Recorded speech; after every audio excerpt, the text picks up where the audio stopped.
Fasting is one of the most powerful ways to draw nearer to God. Unfortunately, some people make mistakes during their fasts which render their fasting useless. So without further ado, let's get into it. Mistake number 1. Focusing too much on the time left. When fasting, it is important to be mindful of certain behaviors that can render your fasting useless. One common mistake people make is focusing too much on how much time is left before the fast is over. Rather than truly committing to the task at hand and dedicating themselves to the practice, they become embittered by the length of time they must go without food and have trouble staying motivated.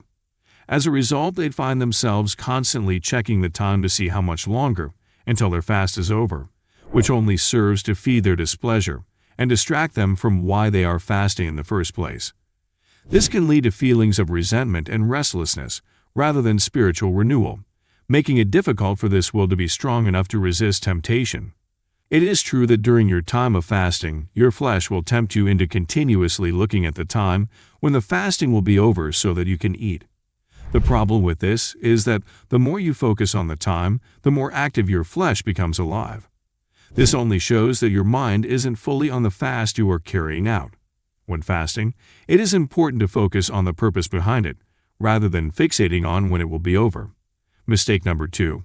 Neglecting spiritual disciplines. When it comes to fasting, Christians often make the crucial mistake of neglecting spiritual disciplines like prayer, Bible reading, and meditation. Unfortunately, some individuals view fasting as merely abstaining from food and doing nothing else. It is important to remember that fasting without prayer is simply dieting. However, the true essence of fasting lies in cutting off from something and connecting to something greater. In the Bible, we are taught that fasting involves starving our flesh, denying ourselves physical sustenance. This act of self-denial is a way to discipline our bodies and focus our minds on the spiritual realm. However, it is equally important to remember that fasting is not an end in itself. Rather, it is a means to an end, a way to draw closer to God. Prayer plays a vital role in the practice of fasting. It is through prayer that we reconnect with God, seeking His guidance, strength, and presence. In Matthew 6 verses 16 to 18, Jesus Himself teaches about the importance of combining prayer with fasting. When you fast, do not look somber as the hypocrites do, for they disfigure their faces to show others they are fasting. Truly, I tell you, they have received their reward in full. But when you fast, put oil on your head and wash your face, so that it will not be obvious to others that you are fasting, but only to your Father, who is unseen. And your Father, who sees what is done in secret, will reward you. Mistake number 3. Cheating. As Christians, it is crucial to be serious and sincere in our relationship with God. When it comes to fasting, some Christians often make a significant mistake of trying to cheat during their fasting. That is, you made a commitment to abstain from eating, but then, when you get extremely hungry, you succumb to the temptation and secretly go and eat. This deceitful act is often done in private, with the intention of continuing the fast as if nothing happened. This is especially very common in group fasting. Cheating during fasting betrays your commitment to God and is a sin that should never be taken lightly. It reflects an attitude of dishonesty and lack of trust in God, and it will prevent you from experiencing the spiritual benefits of fasting.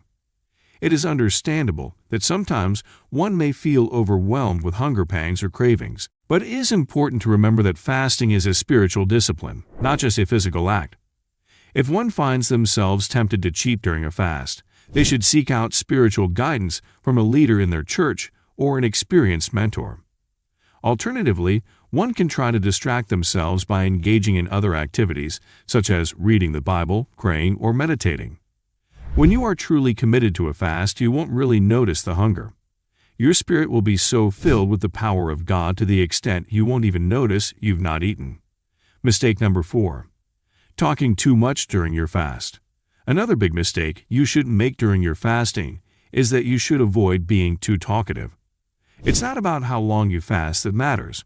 It's about the quality of the fast you do. You must be quiet in order to hear from God. Imagine going to a football match on the day you are meant to fast, or going to do your hair at a beauty salon on your day of fast. These environments will likely put you in a position where you will find yourself talking too much. This will leave you no room to talk with God. Also be mindful of the fact that the devil is very good at sending people to distract you during those times. The aim is to keep you busy talking so that you forget to fast.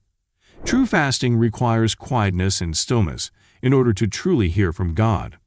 In Psalm 46 verse 10 it says, "Be still and know that I am God."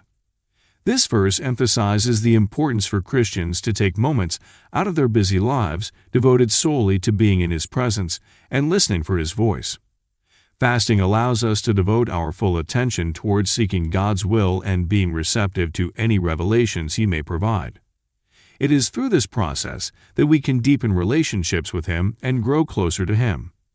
Therefore, it is vital for Christians to ensure not only that they fast, but also that they do so with a mindset focused on quality, not quantity.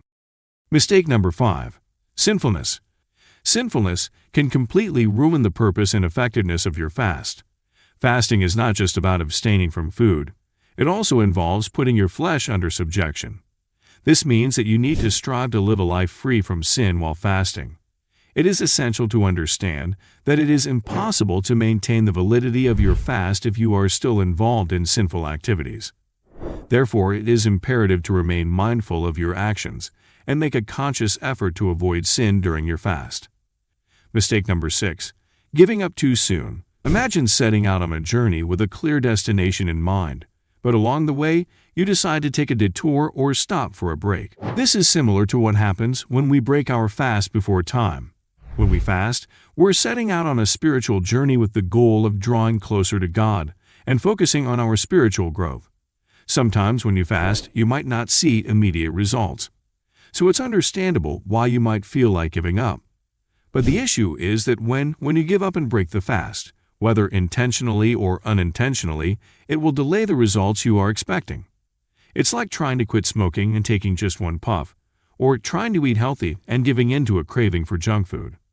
It can be difficult to get back on track and can make the journey seem harder and less worthwhile. It's important to understand what is and isn't allowed during your fast and have accountability in place to help you stay on track. This could be a spiritual mentor or leader, an accountability partner, or even setting reminders on your phone. It's also important to remember that fasting is not a one-time event, but a discipline that requires ongoing effort and commitment. Mistake number 7. Fasting for superficial reasons. This is a huge temptation for many people. Some people fast because they want God to give them something even if it's against His will. Fasting should never be done in order to force God to give you something, even if it's what you want. This is especially true if it's against His will.